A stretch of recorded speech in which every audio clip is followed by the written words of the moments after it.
Bank వారికి submit చేస్తే మీరే కరెక్ట్ అయిన కస్టమర్ అని చెప్పి వాళ్ళు వెరిఫై చేసుకుంటారు. సో ఆ ప్రాసెస్ నే రీకేవైసీ అని అంటున్నారు. సో ఇలాంటి క్యాంప్ జరిగిన చోట్ల మీరు మీ డాక్యుమెంట్స్ తీసుకుని వచ్చి వాళ్ళకి సబ్మిట్ చేశారు అని అంటే మీ అకౌంట్ కేవైసీ కంప్లైంట్ అయిపోతుంది. అంటే మీది వెరిఫైడ్ అకౌంట్ కింద వాళ్ళు గుర్తిస్తారు. రేపు పొద్దున్న ఇలాంటి వెరిఫికేషన్ జరగకపోతే మీ అకౌంట్ లో ట్రాన్సాక్షన్స్ నిలిపివేయడం, అంటే డెబిట్స్ క్రెడిట్స్ ఆపేయడము, ఫ్యూచర్ ట్రాన్సాక్షన్స్ జరగనివ్వకపోవడం, ఇలాంటివన్నీ వచ్చే అవకాశాలు ఉన్నాయి.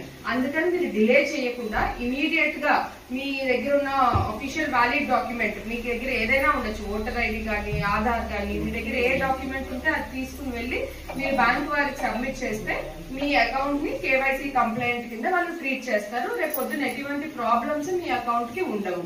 అది రెండో పాయింట్. థర్డ్ థింగ్ ఏంటి అని అంటే ఒక 2 minutes తీసుకుని మీకు ఒక ఇంటర్నల్ ఓంబడ్స్మెన్, అంటే మా ఆర్బీఐ ఓంబడ్స్మెన్ స్కీమ్ గురించి ఒక 2 minutes నేను ఎక్స్ప్లెయిన్ చేస్తాను. ఒకవేళ మీ అందరికీ కూడా బ్యాంకుల దగ్గర అకౌంట్స్ ఉన్నాయా? అందరికీ ఉన్నాయి. ఒకవేళ మీరు బ్యాంక్ దగ్గరికి వెళ్ళారు, బ్యాంక్ వాళ్ళ సర్వీస్ మీకు ఏదో ఒక విధంగా నచ్చలేదు అనుకోండి. ఫర్ ఎగ్జాంపుల్ ఏదైనా మీ దగ్గర ఎక్స్ట్రా డెబిట్ చేసేసారు మీ అకౌంట్ నుంచి, లేకపోతే మీకు ఇవ్వాల్సిన సర్వీస్ వాళ్ళు ప్రాపర్ గా ఇవ్వలేదు, అప్పుడు మీరు ఎవరికైనా వెళ్ళి కంప్లైంట్ చేస్తారా? చెయ్యొచ్చు.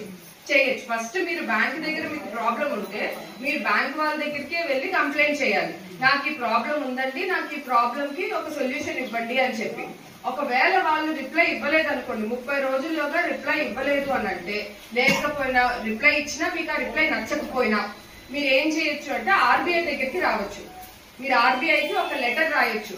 నేను ఈ ఫలానా బ్యాంక్ లో అకౌంట్ మెయింటైన్ చేస్తున్నాను, ఈ బ్రాంచ్ లో ఉంది నా అకౌంట్, నాకు ఈ సమస్య వచ్చింది, వాళ్ళు నా ఈ సమస్యని రిజాల్వ్ చేయలేదు, మీరు దయచేసి ఇందులోకి చూడండి, నాకు సొల్యూషన్ ఇవ్వండి అని చిన్న లెటర్ మీరు ఆర్బీఐ అడ్రస్ తీసుకుని రాసినా, లేకపోతే ఆర్బీఐ వెబ్సైట్ కూడా ఉంది, ఆ వెబ్సైట్ కి వెళ్ళి మీరు లాగిన్ అయ్యి కంప్లైంట్ నమోదు చేసినా కూడా ఆర్బీఐ డెఫినెట్ గా ఆ కంప్లైంట్ లోకి చూసి బ్యాంక్ వాళ్ళని అడిగి ప్రాబ్లం ఏముందో అది చూసి దానికి సొల్యూషన్ ఇవ్వడం అన్నది జరుగుతుంది.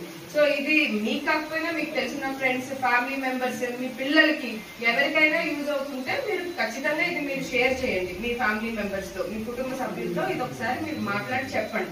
ఎందుకంటే మేము అబ్జర్వ్ చేసింది ఏంటి అని అంటే చాలా సార్లు బ్యాంక్ వాళ్ళు ఇమీడియట్ గా రెస్పాండ్ అవ్వనప్పుడు మా దగ్గరికి కంప్లైంట్ వస్తే అది రిజాల్వ్ అవ్వడం చాలా ఫాస్ట్ గా అవుతుంది, త్వరగా అవుతుంది, అండ్ కస్టమర్ ఓరియంటెడ్ గా ప్రాబ్లం అన్నది రిజాల్వ్ అవుతుంది. సో మీరు తప్పకుండా ఈ ఓంబడ్స్మెన్ స్కీమ్ గురించి మీరు నోట్ చేసుకోండి. అండ్ ఎవరికైనా అవసరం ఉంది అని అనుకుంటే మీరు జస్ట్ వాళ్ళతో చెప్పండి.